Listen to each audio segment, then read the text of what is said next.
करेंगे। तो नाज़रीन आगे बढ़ते हैं। जम्मू कश्मीर में टारगेट किलिंग का मामला सुप्रीम कोर्ट पहुंच गया है। अर्जी गुजार ने हिंदुओं की टारगेट किलिंग के खिलाफ सख्त एक्शन लेने की अपील की है। वकील विनीत जिंदल ने सुप्रीम कोर्ट में अर्जदाश्त दायर की है और अर्जदाश्त को मुफाद आमा की अर्जदाश्त तस्लीम करने की अपील की है।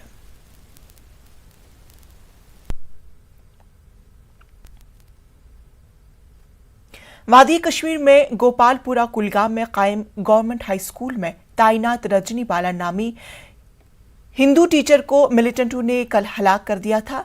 नौनचक सांबा की रहने वाली रजनी बाला की लाश कल शाम आखिरी रसूमात के लिए उनके आबाई गांव पहुंचाई गई थी। आज रजनी बाला के आखिरी रसूमात अदा की जा रही है।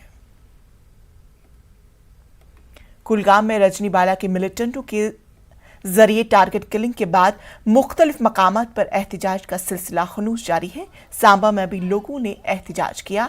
कौमी शाहरा पर लोग बैठ गए और एहतिजाजी मुजाहिरा किया।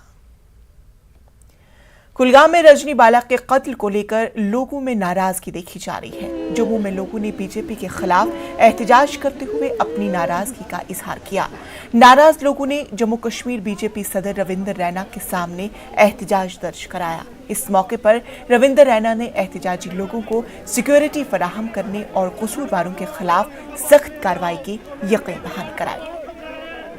इस वक्त एक बड़ी साजिश कश्मीर के अंदर टारगेटेड किलिंग्स के एक मॉडस ऑपरेंडी के तौर पर पाकिस्तानी आतंकवादी कर रहे हैं। हमारी सेना, हमारी पुलिस और हमारे पैरामिलिट्री फोर्सेस के जवानों ने पहले भी जो राहुल भट्ट साहब के कातिल थे उनको, और जो वहाँ अमरीन भट्ट जो टीवी एक्ट्रेस थी उनके कातिलों को 24 घंटों के अंदर मौत के घाट उतारा। जो भी इस षड्यंत्र में शामिल थे उन सबको भी जमीन के पाताल से निकाल के मौत के घाट उतारा। सेना ने कमर तो तोड़ी है आतंकवादियों की। बौखलाहट में, फ्रस्ट्रेशन में, डेस्पिरेशन में इस प्रकार के षड्यंत्रों को वो अंजाम देने की साजिश कर रहे हैं। इन साजिश करने वालों को भी नहीं छोड़ेंगे। ड्यूटी प्रशासन बिल्कुल मतलब मेहनत से काम कर रहा है और हमारी जो बेल्ट फोर्सेस के नौजवान हैं, चाहे वो जेकेपी हो, चाहे वो सीआरपी हो,